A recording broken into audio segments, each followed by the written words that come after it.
But first, there's only one game so good it appears on practically every format. Any idea what game it is? Well, it first appeared on the Amiga in 1991. It's completely original and it stars these small furry creatures who've got suicidal tendencies. It is, of course, Lemmings. This is the original version on the Amiga. And they all drop from this trap door in the ceiling, and you've got to guide them safely home to this door on the bottom right-hand side. Now, when they're in their first state, they just walk into things and walk off things. So you have to give them different skills.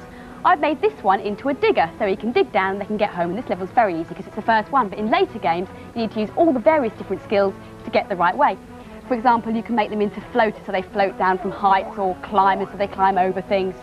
Or you can nuke them. You just click on that, and you've got a 5-second countdown. 3, 2, 1. Ah! She's rotten, isn't she? This is the same level on the Spectrum, which is a much older and simpler computer than the Amiga.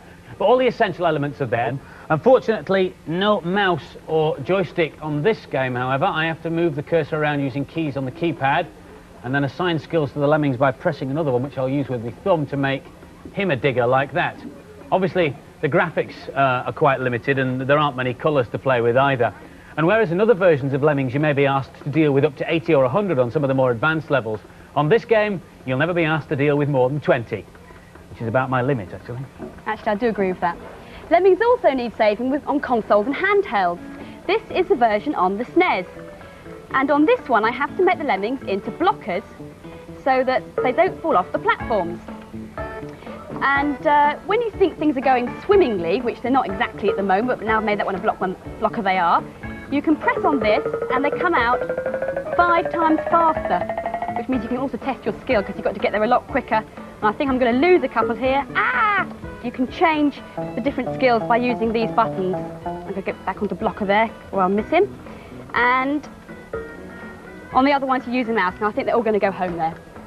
The latest version of Lemmings is on the Game Boy.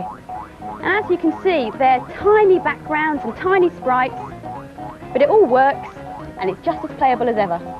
Small might be beautiful, but this is state-of-the-art Lemmings. The game is exactly the same, but this is the Apple Macintosh version with wonderful graphics and digitised sound.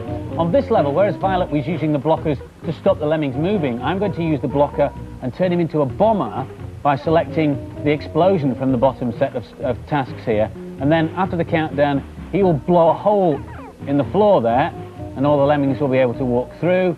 I select another blocker, and I will position him right by this wall, and then I will give him the task of being a bomber as well, and then hopefully he'll blow a hole in that wall, and all the Lemmings will proceed home to base safely. Well, at least that's the theory.